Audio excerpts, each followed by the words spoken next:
اب اس ایک طویل حدیث شریف کے بعد حضرت شاہ ولی اللہ رحمۃ اللہ علیہ کی حجت اللہ البالغہ کی اس عبارت کو پھر پڑھ لیتے ہیں۔ شاہ صاحب رحمۃ اللہ نے فرمایا کہ وقد بینت السنۃ بیانا واضحا ان الحوادث یخلقها اللہ تعالی قبل ان تحدث فی الارض، اور احادیث نے یہ بات بہت وضاحت سے بیان کر دی ہے کہ اللہ تعالی ان حادثات کو پیدا کرتے ہیں جو حادثات اس دنیا میں آتے ہیں، اور ان کی پیدائش سے پہلے، زمین میں آنے سے پہلے وہ عالم مثال میں پیدا کیے جاتے ہیں۔ فَيَظْهَرُ فِيهِ كَمَا خُلِقَ أَوَّلَ مَرَّةٍ، اور پھر اللہ تعالی اس چیز کو جو پیدا کرتے ہیں اس عالم میں اترتی ہے، اور اللہ اس عالم مثال میں کبھی کبھی اس چیز کو بنا کر معدوم کر دیتے ہیں۔ تو حضرت شاہ صاحب رحمۃ اللہ علیہ کا مسلک یہ ہوا کہ محو اور اثبات یہ عالم مثال میں ہوتا ہے، لوح محفوظ میں نہیں، کہ اللہ تعالی نے ایک چیز عالم مثال میں پیدا کی اور پھر خدا نے اسے مٹا دیا۔ تو یہاں پر شاہ صاحب رحمۃ اللہ نے فرمایا کہ یمحو اللہ ما یشاء یثبت، اللہ تعالی جس چیز کو چاہتے ہیں پیدا فرما دیتے ہیں اور جس چیز کو چاہتے ہیں مٹا دیتے ہیں۔ وعنده ام الکتاب، تقدیر کا اصل معاملہ اللہ کے اختیار میں ہے۔ مثل ان یخلق اللہ تعالی البلاء خلقا ما فینزلہ علی المبتلی، یہ ایسے ہے جیسے اللہ تعالی کسی مصیبت اور تکلیف اور آزمائش کو پیدا کرتے ہیں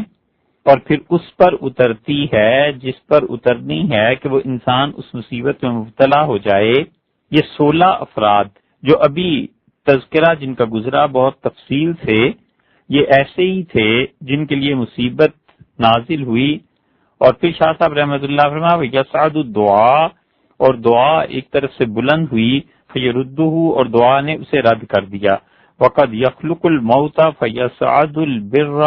ویردہ، اور اسی طرح موت کی تخلیق کی جاتی ہے، موت پیدا ہوتی ہے اور پھر کوئی دعا آتی ہے اس موت کو پیچھے ڈال دیتی ہے، حسن سلوک اوپر آ جاتا ہے، غالب آ جاتا ہے اور موت کو پھیر دیتا ہے۔ تو شاہ صاحب رحمۃ اللہ علیہ کا یہ جملہ جو تھا اس پہ وہ ساری حدیث سنائی، اور پھر شاہ صاحب رحمۃ اللہ علیہ فرماتے ہیں کہ والفقہ فی، اس مقام پر سمجھنے کی بات یہ ہے کہ ان المخلوق النازل سبب من الاسباب العادیہ، کہ یہ جو مصیبت نازل ہوتی ہے، جو تکلیف بھی نازل ہوتی ہے، عالم مثال سے اترنے والی مخلوق جو ہے یہ اسباب عادیہ میں سے ایک سبب ہے، اسباب عادیہ کا۔ اور شاہ ولی اللہ رحمۃ اللہ علیہ نے اس کے بعد دوسرے قسم کے اسباب کا آپس میں تقابل کیا ہے کہ اسباب عادیہ کیا ہیں اور اسباب حقیقیہ کیا ہیں۔ اب یہ اصطلاح ابھی آ جاتی ہے، فرماتے ہیں کہ طعام و شراب بنسبت الی بقاء الحیات، اسباب عادیہ ایسی ہیں جیسے کھانا اور پینا کہ اس سے زندگی باقی رہتی ہے۔ وتناول السم وضرب بالسیف بالنسبت الی الموت، اور اسی طرح زہر کا کھانا اور چوٹ کا لگ جانا، تلوار کا لگ جانا، اس کی موت سے جو نسبت ہے۔ راز اس میں یہ ہے کہ شاہ صاحب رحمۃ اللہ علیہ کہتے ہیں یہ سمجھنے کی بات ہے کہ اسباب جو ہیں وہ 2 طرح کے ہیں، اور پہلا نمبر دیا انہوں نے اسباب عادیہ کو۔ اسباب عادیہ کا مطلب یہ ہے کہ عادتاً انسان جن اسباب کو اختیار کرتا ہے، مثلا مرض ہو گیا، مرض کے لیے اس نے دوائی کا استعمال کر لیا، تو یہ اسباب عادیہ میں سے ہے۔ بھوک لگی، کھانا کھا لیا کہ کھانے سے بھوک مٹ جائے گی، یہ اسباب عادیہ میں سے ہے۔ اسی طرح پیاس لگی، پانی پی لیا، اسباب عادیہ میں سے ہے۔ یہ سب اسباب ایسے ہیں جنہیں انسان اپنی عادت کے تحت اختیار کرتا ہے، اس لیے یہ اسباب عادی کہلائے، حقیقی یہ نہیں ہے۔ کس طرح؟ وہ ایسے کہ دیکھیے ایک انسان سر میں درد ہوا، دوا کھا لی، تو یہ ضروری نہیں ہے کہ اس دوا سے اس کو آرام آ جائے، یہ اسباب عادی طور پر ہیں، حقیقی نہیں۔ اب کھا پی لے انسان، بعض اوقات بھوک نہیں مٹتی اور کھانے کو جی جاتا ہے، پھر اور کھاتا ہے اور پیتا ہے، حتیٰ کہ کبھی کبھی مرض کی وجہ سے کھاتا ہی چلا جاتا ہے، پیتا ہی چلا جاتا ہے۔ ایسے امراض بھی دنیا میں پائے جاتے ہیں۔ اسی طرح بعض اوقات انسان زہر کھاتا ہے کہ مر جائے اور نہیں مرتا، تلوار دشمن مارتے ہیں، گولی چلاتے ہیں اور گولی لگ بھی جاتی ہے، اس کے باوجود نہیں مرتا۔ تو جیسے دوا مرض کو ختم کرنے کے لیے سبب عادی ہے، حقیقی نہیں، اور جیسے کھانا بھوک کو دور کرنے کے لیے سبب عادی ہے، حقیقی نہیں، اور جس طرح پینا تشنگی پیاس دور کرنے کے لیے سبب عادی ہے، حقیقی نہیں، اور جس طرح زہر کے کھانے سے مر جانا سبب عادی ہے، حقیقی نہیں، اور گولی اور تلوار کا لگنا موت کے لیے سبب عادی ہے کہ ہو جاتا ہے ایسے، لیکن حقیقی نہیں۔ اسی طرح عالم مثال میں کوئی چیز پیدا ہو جائے اور وہ دنیا میں آ جائے تو وہ سبب عادی ہے، یعنی ایسے ہوتا ہے، سبب حقیقی نہیں۔ اور سبب حقیقی وہ اللہ کا حکم ہے۔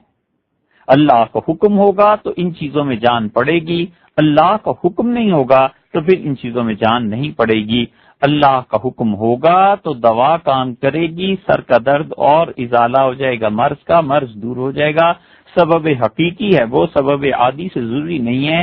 کہ مرض کا ازالہ ہو جائے۔ سبب حقیقی اللہ کا حکم ہے، وہ حکم کرے گا کھانے کو کہ اس کی بھوک کو مٹا دو تو کھانا بھوک کو مٹا دے گا، وہ نہ حکم کرے تو کھانا بھوک کو نہیں مٹا سکتا، اس لیے کہ آپ نے سبب عادی اختیار کیا، سبب حقیقی اللہ کا امر، اللہ کا حکم ہے۔ پانی پی لیا، پیاس نہیں بجھی، اس لیے کہ سبب حقیقی نہیں پایا گیا، اللہ نے پانی کو حکم ہی نہیں دیا کہ پیاس کو بجھائے، اور سبب عادی اس نے اختیار کر لیا۔ پانی پیاس کو اس وقت بجھائے گا جب سبب حقیقی اس میں داخل ہو جائے گا، اور زہر کھا کے مر گیا سبب حقیقی کی وجہ سے، سبب عادی کی وجہ سے نہیں، کیونکہ سبب عادی میں بہت سے زہر کھاتے ہیں اور نہیں مرتے، اور بالکل اسی طرح گولی لگی اور اللہ نے موت مقدر نہیں کی تھی، سبب عادی نہیں تھا، اس کا وقت پورا نہیں ہوا تھا، لہذا نہیں مرا۔ اگر اللہ کا حکم ہو جاتا تو سبب عادی جو اس کے دشمن نے اختیار کیا تھا گولی کا، کہ اس نے خودکشی کے لیے خود اختیار کیا تھا یا غلطی سے چلنی تھی لگ گئی، اب مرا یا نہیں مرا، ان میں سبب حقیقی اگر موت کے لیے اللہ کا امر پایا گیا تو مر جائے گا، ورنہ سبب عادی سے گولی لگنے سے مر جانا چاہیے تھا، نہیں مرا۔ اس لیے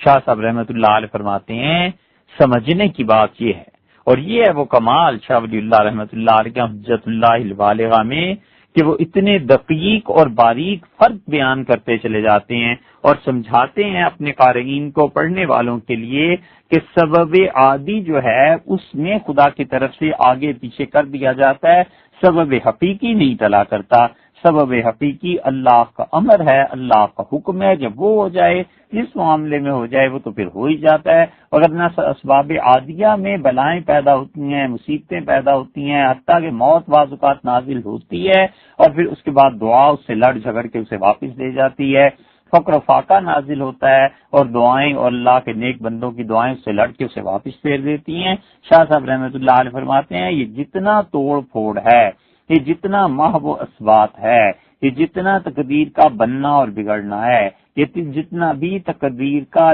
نازل ہونا اور پھر مٹ جانا ہے، یہ سب کا سب عالم مثال میں ہوتا ہے۔ اور عالم مثال کیا ہے؟ اس پہ تفصیل سے بحث ابھی کچھ دن پہلے گزری ہے۔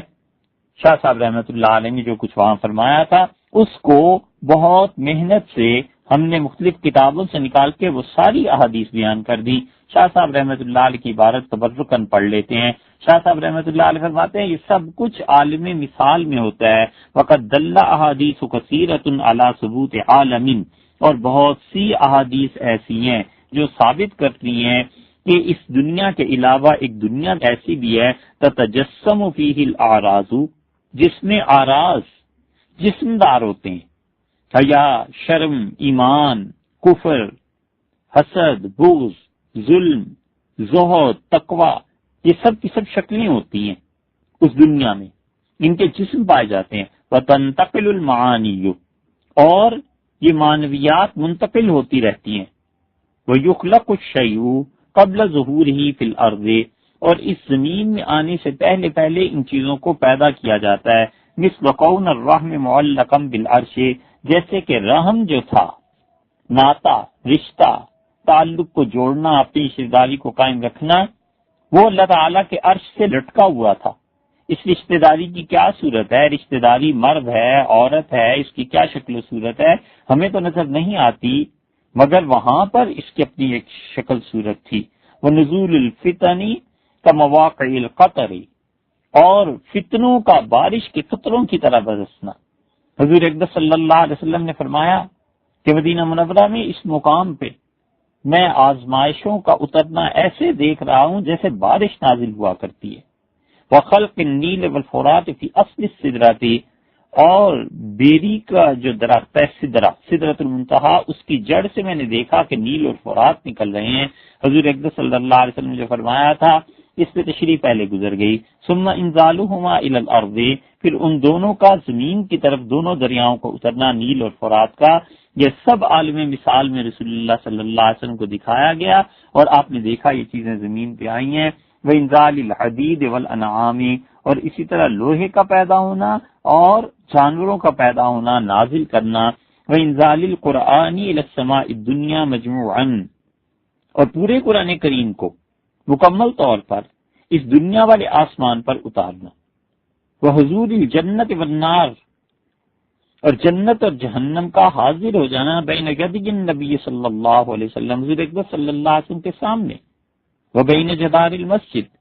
اور مسجد نبوی کی دیوار میں رسول اللہ صلی اللہ علیہ وسلم کا جنت اور جہنم دونوں کو دیکھنا۔ بحیث یمکن تناول العنقود، اس طرح جنت کو رسول اللہ صلی اللہ علیہ وسلم نے دیکھا مسجد نبوی کی دیوار میں کہ آپ کے لیے یہ ممکن ہو گیا تھا کہ آپ ہاتھ پھیلاتے، دست مبارک کو دراز کرتے، اور آپ ایک خوشہ انگوروں کا یا کھجور کا یا کسی پھل کا توڑ لیتے، اور جہنم اتنی واضح طور پر مسجد نبوی کی دیوار میں نبی کریم صلی اللہ علیہ وسلم کو دکھائی دی۔ ویاتی حر النار، کہ گرمی جہنم کی تپش رسول اللہ صلی اللہ علیہ وسلم تک پہنچی اور آپ پیچھے ہٹے۔ وَقَتَعَالُجِ الْبَلَاءِ وَالدُّعَاءِ، اور جیسے مصیبت کا اور دعا کا آپس میں لڑنا، ان ساری احادیث کی تشریح ہو چکی۔ وخلق ذریت آدم، اس کے آدم علیہ السلام کی اولاد کو پیدا کرنا۔ وخلق العقل، اور عقل کا پیدا کرنا۔ وانہ اقبل وادبر، اور عقل آگے بڑھی پھر وہ پیچھے ہو گئی۔ واتیان الزہراوین کانہما فرقان، اور اسی طرح زہراوین سورہ بقرہ اور سورہ آل عمران، ان دو روشن خوبصورت چمکتی ہوئی نورانی صورتوں کو لانا،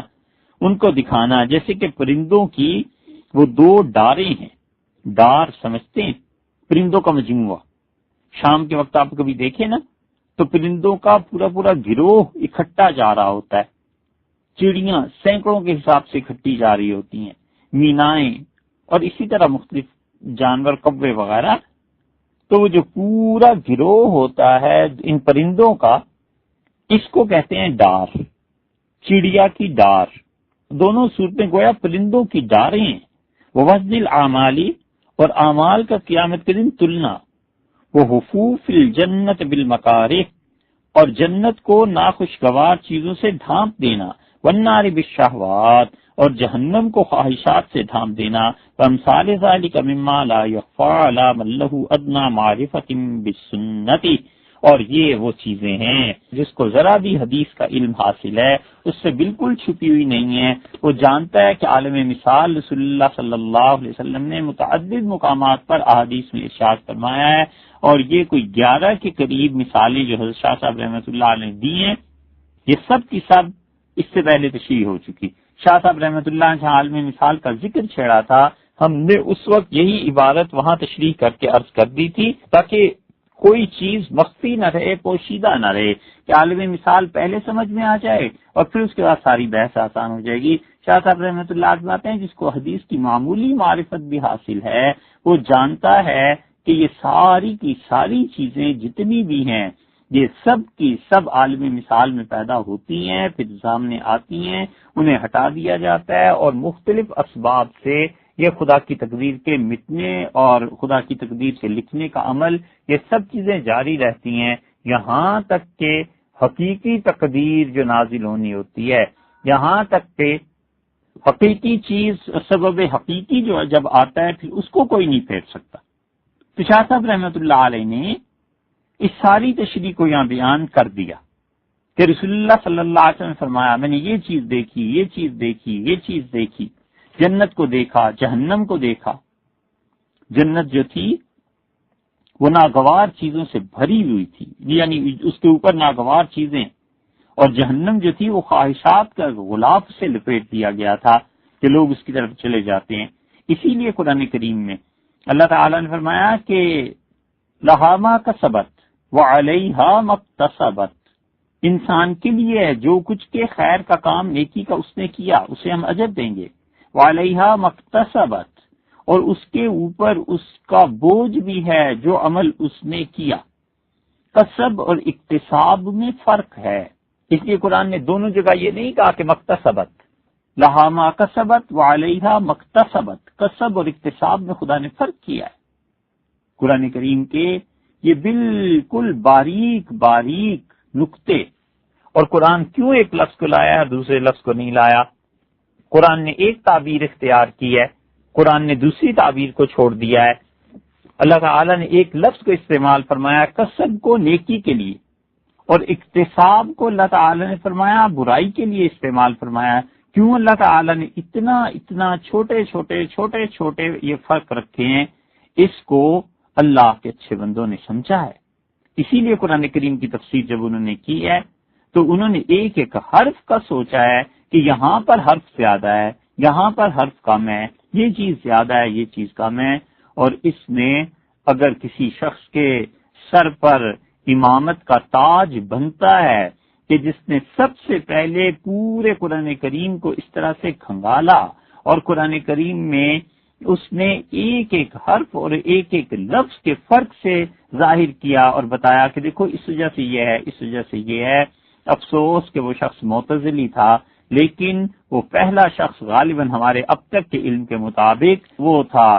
زمخشری، صاحب کشاف جو اس کی تفسیر ہے زمخشری کی، جار اللہ زمخشری کی، اس نے اس چیز کو کمال کے ساتھ نقل کیا۔ اسی لیے ہر صدی میں تفسیر کشاف کے ساتھ اہل سنت والجماعت کے علماء کا اعتنا رہا ہے۔ ہر زمانے میں انہوں نے یہ نہیں کیا کہ معتزلی ہے لہٰذا اس کی تفسیر کو پڑھنا ہی نہیں، دیکھنا ہی نہیں۔ ہر صدی میں 5ویں 6ٹی صدی میں اس نے لکھی تھی، اور 6ٹی صدی سے لے کر اب تک جتنے بھی اہل سنت والجماعت کے بڑے بڑے مفسرین ہیں، امام رازی رحمۃ اللہ علیہ ہیں، بیضاوی ہیں، صاحب مدارک ہیں، اور بہت سے لوگ ہیں، ہر صدی میں اس تفسیر کے ساتھ ان کا اعتنا رہا ہے، انہوں نے اسے پڑھا ہے اور اس سے معتزلہ کا رد بھی کیا ہے، اور اس کے ساتھ ساتھ خوب کھل کے داد دی ہے کہ قرآن کریم کے لغوی فرق جو ہیں ایک ایک حرف اور ایک ایک لفظ کے خوب سمجھا ہے اس جار اللہ زمخشری نے۔ جار اللہ زمخشری کا عقیدہ گڑبڑ تھا، معتزلی تھا، لیکن کمال کی چیز ہے اس کی تفسیر۔ طبرسی شیعہ ہیں، 6ٹی صدی میں انہوں نے اس کی تفسیر کے ساتھ اعتنا کیا اور طبرسی نے اس کی تفسیر کو کنگالا ہے۔ باوجود اس کے کہ شیعہ ہیں، لیکن اس کے باوجود معتزلہ کی ان چیزوں سے اس نے فائدہ بھی اٹھایا ہے، ذکر بھی کیا۔ ابن اسیر جزری رحمۃ اللہ علیہ تھے، 7ویں صدی کے، الانصاف کے نام سے انہوں نے کشاف کی تفسیر پر کام کیا۔ امام فخر الدین رازی رحمۃ اللہ علیہ ہیں، رازی کی تفسیر بھری پڑی ہے کشاف کے ساتھ بحث پہ، کہیں سے لیتے ہیں، کہیں پہ رد کرتے ہیں، تعریف بھی کرتے ہیں، اور اس کے ساتھ ساتھ اس کی مذمت بھی بیان کرتے ہیں، معتزلہ کے مذہب کا تفصیلی رد کرتے ہیں اور اشاعرہ کے مسلک کا اس بات کرتے ہیں۔ پھر امام بیضاوی رحمۃ اللہ علیہ ہیں، بیضاوی نے بھی یہی کیا۔ بدر الدین محمد ابن ایوب حنفی، انہوں نے بھی کشاف کو لیا 8ویں صدی میں۔ محمود بن مسعود شیرازی کا حاشیہ 8ویں صدی کے یہ بہت مشہور صاحب علم ہیں، شرف الدین تیوی، انہوں نے کشاف کا حاشیہ لکھا ہے جو اب تک نہیں چھپ سکا۔ 6 جلدیں، ضخیم جلدیں اس کی ہم نے ترکی میں دیکھی ہیں، اور اسے پڑھنے کی بھی وہی سعادت اور شرف اللہ کی توفیق سے ملا۔ حیران رہ گئے کہ تیوی رحمت اللہ علیہ نے اتنا بڑا کام کیا ہے، اور اس امت کی ناقدری اور لاکھوں کتابیں جو اب تک اس امت میں نہیں چھپ سکیں، ان میں سے ایک چیز یہ بھی ہے، تیوی نے کمال کی بات کی ہے، تیوی نے کمال کیا ہے۔ احادیث کی تشریح، اور شرح اس کی بہت طویل، اگرچہ وہ اس میں بہت جگہ پہ اس شرح سے یعنی جو کشاف تک محدود رہنی چاہیے تھی نہیں رہے، مگر پھر بھی وہ علم ہے بہرا۔ ابو حیان اندلسی رحمۃ اللہ علیہ ہیں، اسی طرح سبکی ہیں، بہت بڑے بڑے لوگ امت کے، یہ سب اب تک 6 صدی سے لے کے اب 15ویں صدی آ گئی ہے، اب تک اس کشاف سے ہنوز فارغ نہیں ہوئے۔ علامہ تفتزانی تھے 8ویں صدی میں، 9ویں صدی میں دیکھنا چاہیں تو بلقینی رحمۃ اللہ علیہ تھے۔ بلقینی کے علم کے کیا کہنے، یہ حافظ ابن حجر رحمۃ اللہ علیہ کے بھی استاد ہیں، اور حافظ ابن حجر اسقلانی رحمۃ اللہ نے خود زیلعی کی احادیث کی تخریج کی ہے کشاف کے نام سے، اور یہ ہمارے یہاں ہے۔ پھر ہمارے یہاں ہندوستان میں حضرت سید محمد گیسو دراز رحمۃ اللہ علیہ چشتیہ نظامیہ سلسلے کے بہت بڑے مشائخ میں سے، انہوں نے اس کشاف پہ لکھا ہے 10ویں صدی میں، اور علماء آئے انہوں نے لکھا۔ کوشجی تھے رحمۃ اللہ علیہ، حسن چلپی تھے حنفی فقیہ رحمۃ اللہ علیہ، انہوں نے لکھا۔ ابو سعود عمادی رحمۃ اللہ علیہ، انہوں نے اپنی تفسیر میں جا بجا کشاف کے ساتھ بحث کی ہے، اور اس کے علاوہ بھی 12ویں صدی میں دیکھیں، 14ویں صدی میں دیکھیں، 14ویں صدی میں مرزوقی رحمۃ اللہ علیہ انہوں نے کشاف پہ حاشیہ لکھا۔ اہل حدیث حضرات میں نواب صدیق حسن خان صاحب مرحوم تھے، انہوں نے لکھا۔ مولانا عبدالحکیم صاحب سیالکوٹی رحمۃ اللہ علیہ نے 11ویں صدی میں اس نے لکھا، تو اب تک کشاف سے فارغ نہیں ہو سکے۔ کشاف نے کسب اور اکتساب میں فرق کیا ہے، کہتا ہے اکتساب ان کاموں کے لیے ہے جس میں انسان جلدی کام کرتا ہے، انسان محنت کرتا ہے، فوری طور پہ اس کا حصول چاہتا ہے، تو انسان اس کا نام سنتا ہے اور بےتاب ہو جاتا ہے، بے قرار ہو جاتا ہے کہ اس کام کو کر گزرے۔ اللہ نے گناہوں کے لیے یہ لفظ استعمال کیا، اللہ نے فرمایا وعلیہا مکتسبت، اور انسان کے ذمے ہیں وہ چیزیں، اس کو لے ڈوبیں گی وہ چیزیں جن کے لیے یہ شوق سے محنت کرتا تھا، جد و جہد کرتا تھا۔ اس لیے کہ گناہ کا جب پتہ چلتا ہے نا تو اندر ایک تحریک اٹھتی ہے، داعیہ پیدا ہوتا ہے کہ اس کو کر گزرو۔ کسی نے بتا دیا کہ فلاں جگہ پر شراب بکتی ہے، بار بار گھڑی کو دیکھتا ہے کہ کب شام ہو اور اس کی گلی میں چلیں۔ کسی نے بتا دیا کہ فلاں جگہ پر جوا کھیلا جاتا ہے، تو دن گنتا ہے کہ منگل کے دن جوئے کی محفل سجتی ہے، اب پیر کی رات گزارنا دشوار ہے، کسی طرح دن چڑھے اور جائیں اور جوا کھیلے، معاذ اللہ، علیہا مکتسبت، اللہ نے فرمایا، اور انسان سے پوچھا جائے گا ان گناہوں کے بارے میں جن کے لیے یہ اکتساب کرتا تھا، یعنی ہمت کرتا تھا، محنت کرتا تھا، تھوڑی بہت تکلیف برداشت کر کے کر گزرتا تھا کہ کوئی پرواہ نہیں، ہو جائے خدا کی نافرمانی، معاذ اللہ، اس دن سے پہلے موت آ جائے جب جان بوجھ کے حق تعالی شانہ کی نافرمانی کرے، اسے پتہ نہیں ہے کہ کتنا اللہ سے دور پھینک دیتی ہے اللہ کی نافرمانی، اللہ سے کتنا دور لے جاتا ہے گناہ، اسے معلوم نہیں ہے۔ اور یہ اکتساب، اور اس سے پہلے اللہ نے فرمایا لہا ما کسبت، اس کے لیے جس نے کسب کیا، کسب کہتے ہیں کام کرنے کو، گناہ وہ بھی اکتساب کام کرنا، کسب یہ بھی کام کرنا ہے، دونوں جگہ کام کرنا۔ کسب اور اکتساب میں معمولی سا فرق یہ ہے کہ کسب میں کوئی شوق نہیں، کوئی ذوق نہیں، کوئی جلدی نہیں، اور اکتساب میں ذوق، شوق، جلدی،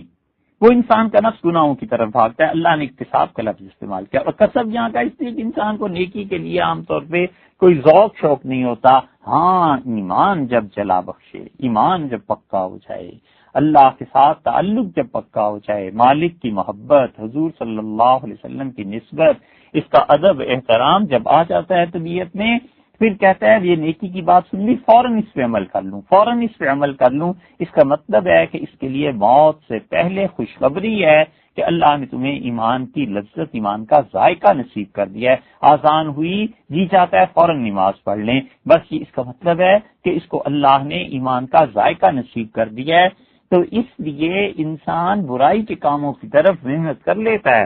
اور نیکی کے کاموں کی طرف سادہ ہوتا ہے۔ حضور اقدس صلی اللہ علیہ وسلم نے جو فرمایا ہے نا کہ جنت جو تھی وہ دشوار چیزوں سے ڈھانپ دی گئی، اور جہنم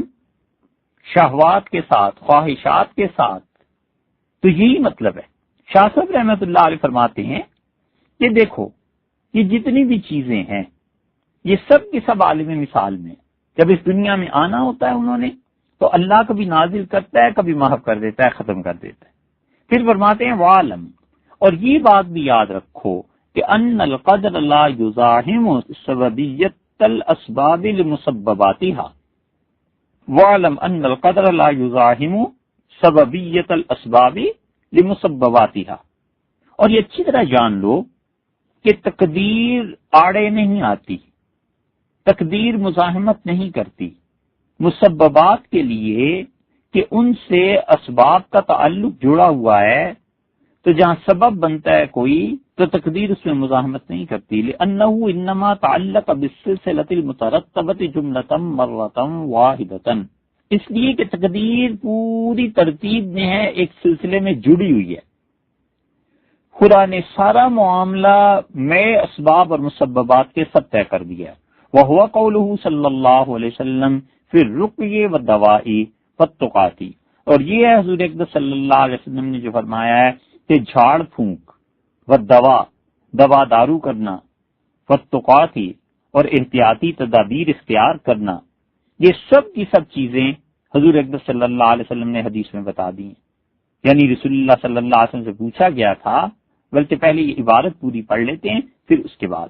هل ترد شیئا من قدر اللہ، کہ رسول اللہ صلی اللہ علیہ وسلم پوچھا گیا کہ هل ترد شیئا من قدر اللہ، اللہ کی تقدیر سے جو بھی نافذ ہونی ہے، جب ہم دوا دارو کرتے ہیں، جھاڑ پھونک کرتے ہیں، تعویذ استعمال کرتے ہیں یا پرہیز کرتے ہیں، تو کیا یہ چیزیں اللہ کی تقدیر کو ہٹا دیتی ہیں؟ مثلا اللہ نے یہ طے کر دیا تھا کہ یہ مرے گا، تو اب تعویذ لے لیا، اب اس کو کوئی دوا ایسی ڈاکٹر نے دے دی کہ کسی طرح یہ بچ جائے، یا اس نے پرہیز کر لیا، اسے پتا تھا کہ آگے جاؤں گا تو یہ ٹکراؤں گا گاڑی سے، مر جاؤں گا، پیچھے قدم ہٹا لیے، تو کیا یہ بچنا، یہ دارو دوا اور یہ جھاڑ پھونک تعویذ دم وغیرہ یہ اللہ کی تقدیر کو ہٹا دیتے ہیں؟ قال ہی من قدر اللہ، رسول اللہ صلی اللہ علیہ وسلم یہ بھی تو تقدیر ہی ہے، تم نے جو پاؤں پیچھے ہٹا لیا تو موت سے اللہ کو بچانا تھا، اسی لیے تو پاؤں پیچھے ہٹ گئے، اور ڈاکٹر نے جو دوا دے دی تو ڈاکٹر کو اللہ نے سجھا دی کہ یہ دوا دو تاکہ یہ موت سے بچ جائے، بیماری سے بچ جائے، تو یہ بھی تو خدا کی تقدیر ہی ہے۔ اور جو جھاڑ پھونک تھا اس نے دم کر دیا اور تمہاری صحت ٹھیک ہو گئی اور نظر کا اثر اتر گیا، تو یہ بھی تو تقدیر ہے۔ وقول عمر رضی اللہ عنہ فی قصۃ سرغ، اور حضرت عمر رضی اللہ عنہ نے سرغ کے قصے میں یہ جو فرمایا تھا، الیس ان رعیتها فی الغصب رعیتها بقدر اللہ، اور کیا آپ نہیں جانتے، بات ایسے نہیں ہے، واقع ایسے نہیں ہے کہ اگر آپ اونٹوں کو اس جگہ پر چرائیں جہاں پر سبزہ ہے تو کیا آپ خدا کی تقدیر سے ایسے نہیں کر رہے؟ یہ ہے شاہ صاحب رحمۃ اللہ علیہ کی عبارت، اور کہنے کا مقصد ان چار جملوں میں، ان چار سطروں میں حضرت شاہ صاحب رحمۃ اللہ علیہ کا یہ ہے کہ وہ کہتے ہیں آخر پہ اب پہنچ کے حجت اللہ یہاں پر تقدیر کی بحث ایک طرح کی مکمل ہو رہی ہے۔ حضرت شاہ صاحب رحمۃ اللہ نے دو مسئلے چھیڑے، ایک مسئلہ تو یہ چھیڑا ہے کہ جو ہم تقدیر کی بات کرتے ہیں تو جو اسباب انسان اختیار کرتا ہے، ان اسباب کو اختیار کرنا اور اللہ کی تقدیر، یہ دونوں کیا چیزیں ہیں؟ کیا یہ اسباب کا اختیار کرنا تقدیر میں شامل ہے؟ کیا اسباب کے اختیار کرنے کی وجہ سے خدا کی تقدیر ٹل جاتی ہے؟ اور خلاصہ اس ساری گفتگو کا یہ ہے کہ شاہ صاحب رحمۃ اللہ نے فرمایا کہ رسول اللہ صلی اللہ علیہ وسلم کی تعلیم کے مطابق، اسلام کی تعلیم کے مطابق تقدیر جو ہے وہ جب نافذ ہونی ہوتی ہے تو وہ پوری ایک ہی مرتبہ نافذ ہوتی ہے، اس کے الگ الگ ٹکڑے نہیں ہیں۔ تو تقدیر اور جو اسباب انسان اختیار کرتا ہے یہ دونوں آپس میں ٹکراتے نہیں، بلکہ یہ اسباب اختیار کرنا تقدیر ہی کا حصہ ہے۔ بس خلاصہ یہ تقدیر میں تھا کہ یہ بیمار ہو جائے، تو ڈاکٹر کی دوا سے جو ٹھیک ہو گیا تو یہ دوا بھی تقدیر ہی میں شامل تھی۔ تقدیر میں تھا کہ یہ آدمی اس جگہ پر پہنچے اور اوپر سے گاڑی گزر جائے اور مر جائے، تو اگر اس کی موت تقدیر میں تھی تو وہ گاڑی والے کے ہاتھ سے مرنا بھی تقدیر میں ہی تھا۔ جو چیزیں بھی نافذ ہوتی ہیں اس کے جو بھی اسباب بنتے ہیں، یہ اسباب اور تقدیر آپس میں جڑے ہوئے ہیں، ایک دوسرے سے الگ نہیں ہے، یہ پورا سلسلہ ہے۔ اور پھر اس وجہ شاہ صاحب رحمۃ اللہ علیہ نے دو مثالیں دی۔ انہوں نے کہا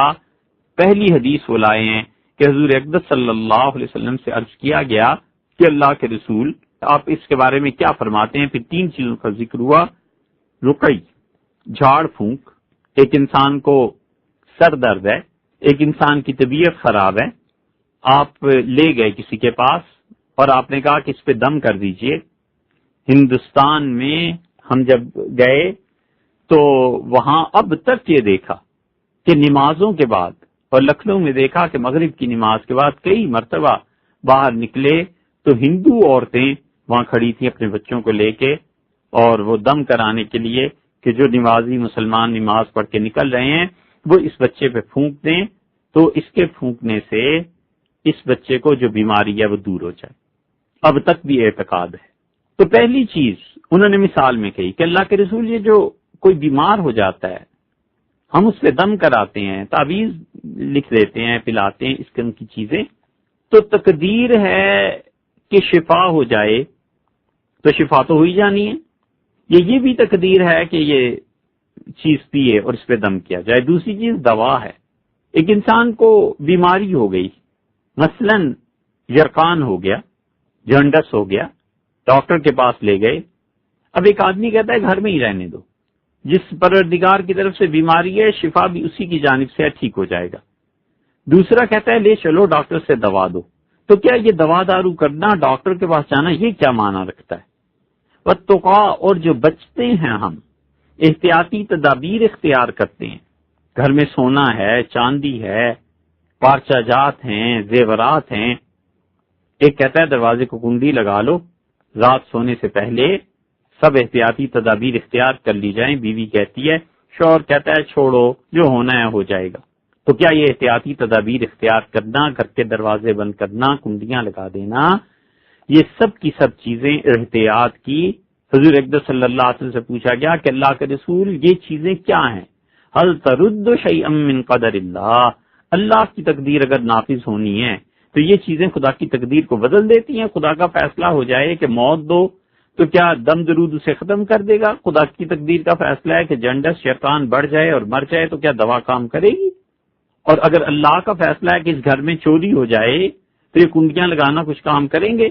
تو رسول اللہ صلی اللہ علیہ وسلم نے کمال کا جواب دیا، فرمایا ہی من قدر اللہ، اللہ ہی کی تو تقدیر یہ بھی ہے کہ وہ کنڈیاں لگا رہی ہے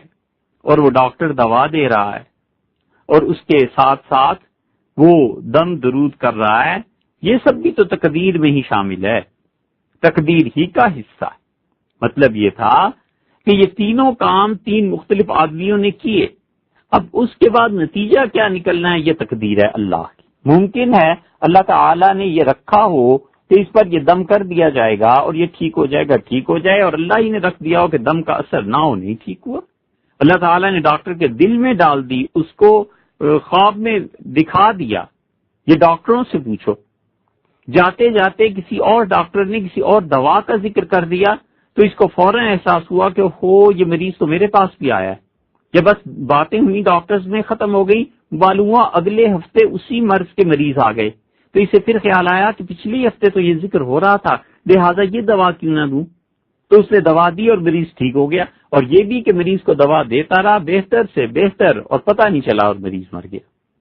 اور سب کنڈیاں لگا دی، احتیاطی تدابیر اس کے باوجود چوری ہو گئی، اور سب کنڈیاں لگا دی تھی لہٰذا چوری نہیں ہوئی اور ڈاکو ناکام واپس چلے گئے۔ یہ سب چیزیں کیا ہیں؟ حضور اقدس صلی اللہ علیہ وسلم نے فرمایا یہ جتنے اسباب اختیار کرتے ہو یہ بھی تقدیر ہی ہے۔ اور دوسری مثال شاہ صاحب رحمۃ اللہ علیہ نے دی، وقول عمر رضی اللہ عنہ فی قصۃ سریق،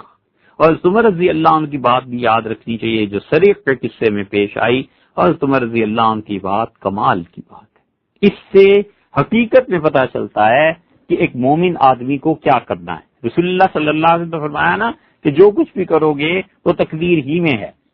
ڈاکٹر کے پاس جاؤ گے تو جانا لکھا ہے لہذا تم چلے گئے، یہ بھی تقدیر میں ہے۔ حضرت عمر رضی اللہ عنہ نے رسول اللہ صلی اللہ علیہ وسلم کے مزاج مبارک کے آشنا تھے،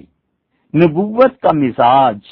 صحابہ کرام رضی اللہ عنہ میں سب سے زیادہ جو شخص سمجھ سکا ہے وہ سیدنا عمر رضی اللہ عنہ ہیں۔ انہیں رسول اللہ صلی اللہ علیہ وسلم کے مزاج کا گویا الہام ہو جاتا تھا کہ حضرت صلی اللہ علیہ وسلم یہ چاہتے ہیں، انہیں اسلام کے مزاج کا الہام ہو جاتا تھا کہ اس وقت کا تقاضا یہ ہے کہ یہاں پر یہ حکم نازل ہو جانا چاہیے۔ مزاج شناس تھے حضرت عمر رضی اللہ عنہ حضور اقدس صلی اللہ علیہ وسلم کے، اور اسلام گویا کہ ان کی فطرت میں داخل تھا، اور وہ کہتے تھے اس وقت یہ حکم ٹھیک ہے، اس وقت یہ حکم ٹھیک ہے۔ اور اب تک تاریخ اور حدیث کے ماہرین کوئی ثابت نہیں کر سکا کہ سیدنا عمر رضی اللہ عنہ کسی موقع پر مطالبہ کیا اور رسول اللہ صلی اللہ علیہ وسلم سے یا اپنے زمانے میں کوئی حکم دیا ہو کہ حکم نافذ ہو جانا چاہیے اور پھر وقت میں ثابت کیا ہو کہ عمر رضی اللہ عنہ کی وہ پالیسی، وہ حکم، وہ موقع غلط تھا۔ ایسے نہیں ہوا۔ سیدنا عمر رضی اللہ عنہ صحیح معنی میں اسلام کے مزاج کو سمجھتے تھے کہ دین کا تقاضا کیا ہے، دین کے مطابق کام ہوتے کیسے ہیں۔ اس حدیث سے دیکھو کیسی زبردست روشنی پڑتی ہے کہ اسباب جو انسان اختیار کرتا ہے اس میں اور خدا کی تقدیر میں آپس میں ٹکراؤ ہے یا آپس میں ایک دوسرے کے ساتھ ملے ہوئے ہیں۔ رسول اللہ صلی اللہ علیہ وسلم نے فرما دیا ملے ہوئے ہیں، جو تقدیر ہے اسی کے مطابق تم اسباب بھی اختیار کر لو گے۔ سیدنا عمر رضی اللہ عنہ پہ جو قصہ آ گیا، یہ حدیث بہت جگہ آئی ہے، بخاری میں، مسلم میں، موطا امام مالک میں، ابو داود میں، ابن کثیر رحمۃ اللہ علیہ نے تاریخ میں اپنی ذکر کیا، اور جامع الاصول جو ہے محمد ابن اسیر جزری رحمۃ اللہ علیہ کی، اس میں بھی یہ حدیث آئی کہ محمد ابن اسیر الجزری رحمۃ اللہ علیہ جو تھے، ابو سعادات مبارک بن محمد ابن اسیر الجزری، ابن اسیر جنہیں کہتے ہیں شافعی مسلک کے تھے، 544 ہجری میں پیدا ہوئے، بہت کام کی کتابیں انہوں نے لکھی ہیں اور 12 جلدوں میں یہ جامع الاصول لکھی ہے۔ اس میں چونکہ ذرا سا تفصیل سے تذکرہ آ گیا ہے اس لیے مناسب سمجھا گیا کہ اس کا حوالہ دیں، وگرنہ یہ حدیث آپ کو ہر جگہ مل جائے گی۔ 606 ہجری میں ان کا انتقال ہوا۔ وہ لائے ہیں اس کو کہ حضرت عمر رضی اللہ عنہ خرج الی الشام، شام سفر کے لیے تشریف لے گئے۔ شام جو ہے اس وقت تشریف بری ہوئی تھی جب بیت المقدس فتح ہوا تھا اور مسلمان وہاں جہاد کر رہے تھے۔ حتی اذا کان بسرخ، حضرت عمر رضی اللہ عنہ جب سرخ کے مقام پہنچے، سریغ یا سرخ، سین جو ہے اس پر زبر ہے اور را سکون کے ساتھ ہے، سرخ، اور بعض حضرات نے اسے سریغ پڑھا ہے۔ یہ ایک جگہ کا نام ہے، سین، رے اور غین، یوں اسے لکھیں گے، سریغ یا سرغ۔ حتی اذا کان بالسرغ، یہاں تک کہ حضرت عمر رضی اللہ عنہ جب سرغ شام کے قریب ایک قصبہ ہے وہاں پہنچے، لقیہ امراء الاجناد، تو جو بھی قبیلے مسلمانوں کے وہاں لشکر لڑ رہے تھے ان تمام لشکروں کے عمائدین، فوج کے قواد آ کر سیدنا عمر رضی اللہ عنہ سے ملے اور سیدنا عمر رضی اللہ عنہ سے عرض کیا۔ عبداللہ ابن عباس رضی اللہ عنہ وہاں کہتے ہیں، ان کی روایت ہے، وہ کہتے ہیں کہ ان میں سب سے بڑے آدمی یعنی امیر العساکر، چیف جو تھا، آرمی کی کمانڈ پوری کی پوری ابو عبیدہ بن الجراح رضی اللہ عنہ کے ہاتھ میں تھی، اور ابو عبیدہ رضی اللہ عنہ کے تحت جتنے بھی مختلف محاذوں پر کمانڈرز لڑ رہے تھے وہ سارے جہاد سے پلٹ کے آئے۔ انہیں جب پتہ چلا کہ سیدنا عمر رضی اللہ عنہ آئے ہیں تو ان سب نے کہا کہ حضرت ان الوباء قد وقع بالشام، شام میں طاعون پھیل گیا، آپ یہاں تشریف لائیں سرغ میں، شام یہاں سے کچھ میل کے فاصلے پر ہے اور وہاں پر طاعون پھیل گیا ہے اور ہزاروں کے حساب سے لوگوں کی روزانہ انتقال ہو رہا ہے۔ اور دوسری طرف جناب والا کا سن کے فوج شوق کے مارے ہاتھ سے نکلے جا رہی ہے، ہر کوئی کہتا ہے امیر المومنین رضی اللہ عنہ کی زیارت ہو، ہر کوئی جناب والا سے ملنا بھی چاہتا ہے، اتنا شوق ہے سب کو محبت کی وجہ سے، تو آپ تشریف لائیں۔ لیکن وہاں صورتحال یہ، حضرت عمر رضی اللہ عنہ چپ ہو گئے۔ عبداللہ ابن عباس رضی اللہ عنہ وہاں کہتے ہیں کہ ارشاد فرمایا کہ ادعوا لی المہاجرین الاولین، یہ جو مہاجرین ہیں نا، بدری صحابہ رضی اللہ عنہ جو بالکل ابتدا کے مسلمان ہیں، ان کو بلاؤ۔ فدعوتہم، تو میں نے ان کو دعوت دی اور میں نے کہا صرف وہ صحابہ کرام رضی اللہ عنہ آج حضرت عمر رضی اللہ عنہ کے پاس اندر جائیں، خیمے میں بیٹھیں جو سابقون الاولون میں سے ہیں۔ فاستشارہم، حضرت عمر رضی اللہ عنہ نے ان سے مشورہ کیا اور فرمایا کہ ان الوباء قد وقع بالشام، شام میں آپ لوگ جانتے ہی ہیں، دیکھیں کیسی طاعون کی مصیبت آ گئی، طاعون پھیل رہا ہے، اور دوسری طرف فوج کا اصرار ہے مجھ سے کہ میں ان میں جاؤں اور فوجیوں سے ملوں۔ تو مشورہ دینے والے صحابہ کرام رضی اللہ عنہ میں اختلاف پیدا ہو گیا اور انہوں نے کہا کہ حضرت بات یہ ہے کہ خرجت لامرن، آپ ایک مہم کے تحت نکلے ہیں اور ہم سمجھتے ہیں کہ آپ کو فوج میں جانا چاہیے، اب بیت المقدس گئے تھے، چابی اپنے شہر کی لے لی، اب واپس جا رہے ہیں، تو یہ کام ہے، فوج آپ کے کمانڈ میں آتی ہے تو آپ کو جانا چاہیے، فوج سے ملنا چاہیے، تعاون سے نہیں کرنا چاہیے۔ بعض صحابہ کرام رضی اللہ عنہ نے کہا کہ آپ کے پاس، آپ کے رکاب میں آپ کے ساتھ بڑی جماعت ہے، اور رسول اللہ صلی اللہ علیہ وسلم کی زیارت کرنے والے اکابر صحابہ کرام رضی اللہ عنہ مدینہ منورہ سے آپ کے ساتھ آئے ہوئے ہیں، تو یہ جو وبا پھیلی ہے نا شام میں، ہم بالکل نہیں چاہتے کہ آپ ان لوگوں کو وہاں لے جائیں، اور خدا نہ خواستہ اگر انہیں تعاون ہو گیا اور انتقال کر گئے تو پھر کیا ہوگا؟ یہ بڑے شرف کے لوگ ہیں، انہوں نے رسول اللہ صلی اللہ علیہ وسلم کی صحبت طیبہ میں دن رات گزارا ہے، بالکل مت چاہیے۔ فقال ارتفعوا عنی، حضرت عمر رضی اللہ عنہ فرمایا اچھا باپ لوگ تشریف لے جائیں، سوچتا ہوں۔ ارشاد فرمایا کہ اچھا انصار کو بلاؤ، فدعوتہم فاستشارہم۔ حضرت عمر رضی اللہ عنہ نے انصار کو سنا، عبداللہ ابن عباس رضی اللہ عنہ کہتے ہیں میں نے انہیں بلایا، جب حضرت عمر رضی اللہ عنہ نے ساری صورتحال ان کے سامنے رکھی، فسلکوا سبیل المہاجرین، تو انہوں نے بھی وہی کیا جو مہاجرین نے کیا تھا، انہوں نے بھی وہی کہا جو مہاجرین رضی اللہ عنہ نے کہا تھا، واختلفوا کاختلافہم، اور انہوں نے بھی دو گروہ بن گئے، ایسے ہی جیسے مہاجرین میں بن گئے تھے۔ کچھ نے کہا حضرت آپ ضرور جائیں، فوج سے ملیں، شوق ہے، اللہ کی تقدیر ہے، ہو جائے گا جو ہونا ہوگا۔ دوسروں نے کہا بالکل نہ جائیں، رسول اللہ صلی اللہ علیہ وسلم کے اکابر صحابہ کرام رضی اللہ عنہ آپ کے ساتھ ہیں، آپ کیسے جائیں گے؟ فقال ارتفعوا عنی، حضرت عمر رضی اللہ عنہ کا اچھا آپ کی تشریف لے جائیے، مجھے اور مشورہ کرنے دو۔ پھر ارشاد فرمایا من کان ہا ہونا من مشائخۃ قریش من مہاجرۃ الفتح، اچھا دیکھو یہاں اب کون صحابہ کرام رضی اللہ عنہ ہیں جو قریش کے بوڑھے ہیں اور فتح مکہ کے موقع پہ مسلمان ہوئے تھے۔ فدعوتہم، عبداللہ ابن عباس رضی اللہ عنہ نے کہا میں نے انہیں دعوت دی تو وہ سب کے سب آئے جتنے بھی تھے، اور انہوں نے انصار اور مہاجرین کے برعکس ان میں دو آدمی بھی ایسے نہیں تھے جنہوں نے اس مسئلے میں اختلاف کیا، اور سب نے متفقہ رائے دی۔ ان کا کہ نرا ان ترجع بالناس، ہماری رائے یہ ہے کہ حضرت آپ چلے جائیں مدینہ منورہ، ولا تقدمہم علی ھذا الوباء، اور یہ جو تعاون آیا ہوا ہے اس کا لقمہ اپنے ساتھیوں کا نہ بننے دیں، آپ تشریف لے جائیے۔ حضرت عمر رضی اللہ عنہ چپ ہو گئے۔ فنادا عمر فی الناس، اور جب سب لوگ چلے گئے تو حضرت عمر رضی اللہ عنہ منادی کروائی اور کہا میری طرف سے پیغام دو سب کو کہ انی مصبح علی ظہر، میں کل صبح یہاں سے مدینہ منورہ چلا جاؤں گا۔ بس طے کر دیا کہ میں شام میں فوجیوں کے پاس نہیں جا رہا۔ ابو عبیدہ بن الجراح رضی اللہ عنہ آ گئے، اور ابو عبیدہ بن الجراح رضی اللہ عنہ ساری فوج کے کمانڈ میں ان کے تحت تھی، اور ابو عبیدہ رضی اللہ عنہ کا جو مقام تھا حضرت عمر رضی اللہ عنہ کی نظر میں بہت بڑا تھا۔ عمومی طور پر کتنے ہی واقعات ہیں کہ ابو عبیدہ رضی اللہ عنہ جو رائے دی، حضرت عمر رضی اللہ عنہ اس رائے کو ٹھکرایا نہیں کبھی،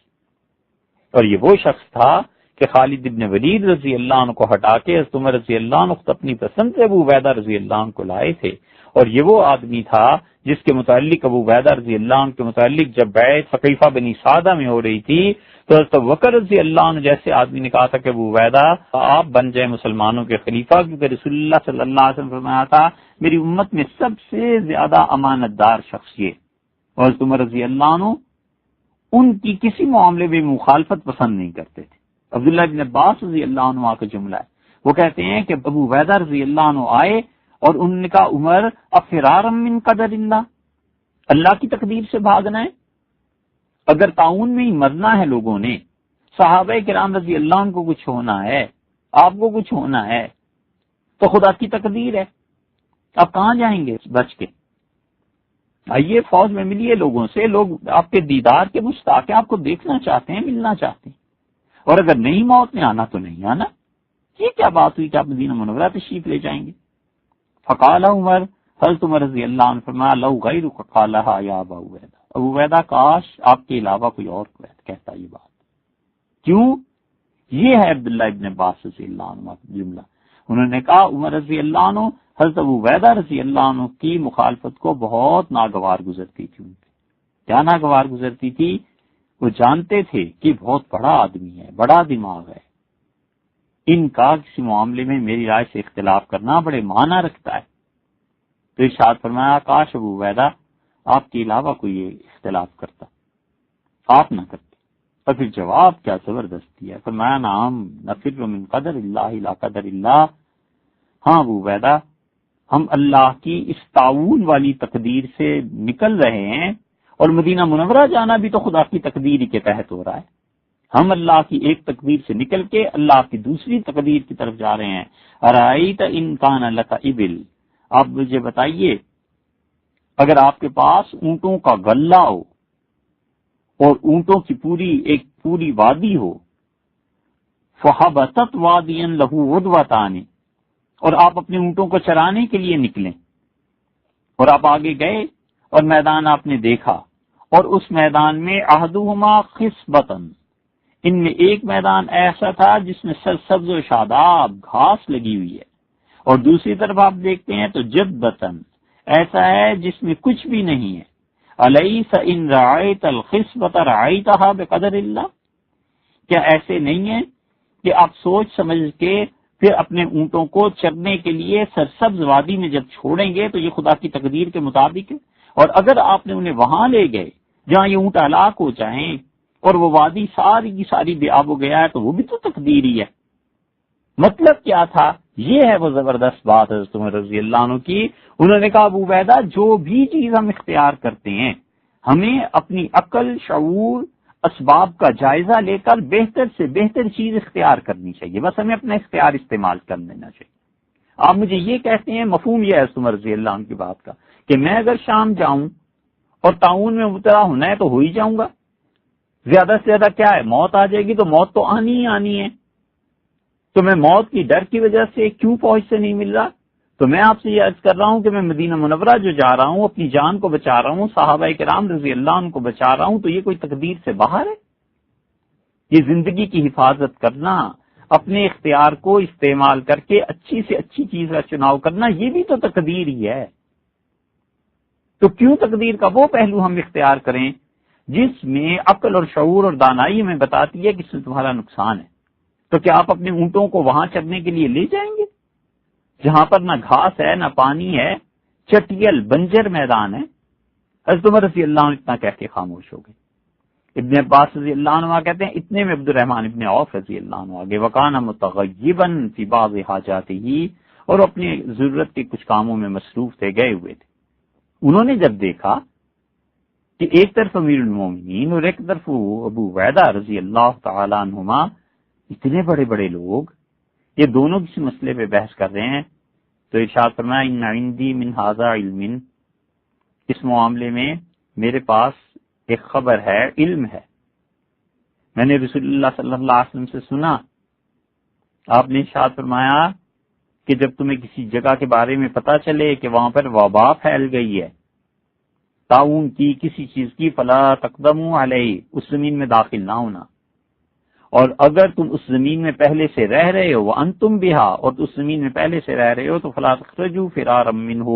تو اس جگہ کو چھوڑ کر نکلنا بھی نہیں ہے۔ حضرت عمر رضی اللہ عنہ جب یہ سنا، فحمد اللہ، اللہ کی تعریف بیان کرنے لگے، بہت خوش ہوئے، بہت خوش ہوئے۔ حضرت عمر رضی اللہ عنہ نے اتنی خوشی کا اظہار فرمایا کہ فرمایا فسر اذن، پھر چلو، یعنی مدینہ منورہ چلیں گے اب، حتیٰ کہ مدینہ منورہ پہنچے۔ حضرت عمر رضی اللہ عنہ کا ھذا المنزل انشاء اللہ، یہ جو اب مدینہ منورہ میں آ گئے ہیں نا، یہ بھی اللہ کی تقدیر سے انشاءاللہ آئے۔ حضرت عبد الرحمن ابن عوف رضی اللہ عنہ نے بتایا کہ رسول اللہ صلی اللہ علیہ وسلم نے ہمیں یہ بتایا ہے، یہ ہے وہ چیز جس کا شاہ ولی اللہ رحمۃ اللہ علیہ نے ایک جملے میں ذکر کیا، یہ اسلام کا مزاج ہے کہ اللہ کی تقدیر جس نے نافذ ہونا ہے اس میں جتنا حصہ تمہارا ہے اختیار کا، اس اختیار کو ہمیشہ استعمال کرو، جتنا حصہ تمہارا ہے عقل کا، دانش مندی کا، اس کو بالکل استعمال کرو، اور اس کو استعمال کرنے کے بعد نتائج اللہ پر چھوڑ دو۔ اب حضرت عمر رضی اللہ عنہ کو نظر آ رہا ہے کہ شام میں تعاون ہے، دوسری طرف مدینہ منورہ ہے، حضرت عمر رضی اللہ عنہ کا کیوں تعاون میں جائیں گے؟ اگر یہ خدا کی تقدیر ہے تو مدینہ منورہ خدا کی تقدیر کے بغیر ہی چلے جائیں گے، وہ بھی اللہ کی تقدیر میں سے ہے۔ اس لیے شاہ صاحب رحمۃ اللہ علیہ نے یہ جو حدیث لائے ہیں نا، حضرت عمر رضی اللہ عنہ کے جو فیصلہ انہوں نے بتایا ہے، یہ پوری امت کے لیے رہنمائی ہے کہ ہم لوگ اللہ کی تقدیر کو نافذ ہونے کے لیے یہ مت سوچیں کہ خدا کی تقدیر ہے تو ہو جائے گی، ہمیں تو اپنے طور پر بہتر سے بہتر جو چیز کرنی ہے بس اس کو ہم کریں، اور وہ بہتر سے بہتر چیز انسان کا عقل، اس کا شعور، اس دانائی سے سوچ سمجھ کے فیصلہ کر سکتا ہے تو اسے وہ کرنا چاہیے۔ اس کے بعد دوسری بات شاہ صاحب رحمۃ اللہ نے کی، آخری بات ہے حجت اللہ کی عبارت تقدیر کے معاملے میں بس یہاں مکمل کر رہے ہیں، وَلِلْعِبَادِ اخْتِيَارٌ أَفْعَالِهِمْ۔ شاہ صاحب رحمۃ اللہ علیہ نے آخری جملے جو اب کہے ہیں وہ کہتے ہیں کہ تم جو اختیار ہے نا تمہارا نیکی کے کاموں میں یا برائی کے کاموں میں، یہ تمہارا اختیار بھی اللہ کے اختیار کے تحت ہے، بس جو تھوڑا بہت تمہارا اختیار ہے اس اختیار کو ماننا پڑے گا۔ تمہارا کچھ اختیار جو اللہ نے دیا ہے یہ اصل میں اللہ ہی کے اختیار کے تحت ہے کہ اللہ تعالی قادر مطلق ہے۔ وَلِلْعِبَادِ اخْتِيَارُ أَفْعَالِهِمْ،